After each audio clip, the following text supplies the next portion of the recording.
મિત્રો કેમ છો? મજામાં છો ને? ખુશ છો એવી આશા સાથે હું આપનો ફોરવર મિત્ર રાયચંદભાઈ ચૌહાણ કોતરવાડા ગામથી. મિત્રો આપણે એક એરંડા આ ઠંડી પડવાથી કેવા મસ્ત બન્યા છે તે વિશે વિડીયો બનાવી રહ્યો છું. તો જુઓ મિત્રો, આ ઠંડી પડવાથી માળો એકદમ ભરપૂર આવી છે, એકદમ વધારે માળો આવી રહી છે. જુઓ મિત્રો, એકદમ માળાથી જ ભરપૂર થઈ જાય છે. એરંડા ઓછા છે, પાંદડા ઓછા છે, પણ માળાની સંખ્યા વધારે છે. મિત્રો જુઓ, તમે લાઈવમાં જોશો તો ઓર મજા આવશે. જુઓ, આ માળો જ દેખાશે, એકલી એરંડાની માળો. એટલે મિત્રો, આ ઠંડી પડવાથી, ઠંડીનું પ્રમાણ વધવાથી સિઝનમાં સુધારો થયો છે.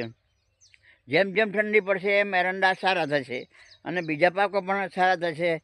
રાયડો સારો થશે, એરંડા સારા થશે, પછી બીજું ઘઉં સારા થશે, રજકો સારો થશે, ચીકુડી સારી થશે. આ ઠંડીને આધીન સિઝન પ્રમાણે પાક થતા હોય છે. એટલે મિત્રો, આ જો લાઈવ આપ વિડીયોમાં બધા એડામાં માળો એકદમ ભરપૂર દેખાઈ રહી છે. એક બહેને તો એક ટોલા ઉપર ઉતરશે એક પ્લોટમાંથી. એટલે મિત્રો, આ સરસ મજાના ઠંડી પડવાથી મજા આવી ગઈ, સિઝનમાં સુધારો થઈ ગયો એકદમ. અને પાણીવાળાને આને ખાસો મહિનો એક થઈ ગયો છે, પણ લીલો ને લીલો રહે છે. એટલે એની છાંય હોય છે એટલે લીલું તો રહેવાનું જ, બરાબર. પણ આ માળો તમે જુઓ મિત્રો, માળોથી તમે આમ ખુશ થઈ જશો કે માળો કેટલી બધી આવી છે એકદમ. એટલે માળો છે એ એરંડાની એકલી માળો છે. એ આ સુકાય એટલે એક ટોલો બે ટોલો તો કમ્પ્લીટ એક જગ્યાએથી ભરાઈ જશે. એટલી બધી સુંદર માળાઓ આવી ગઈ છે.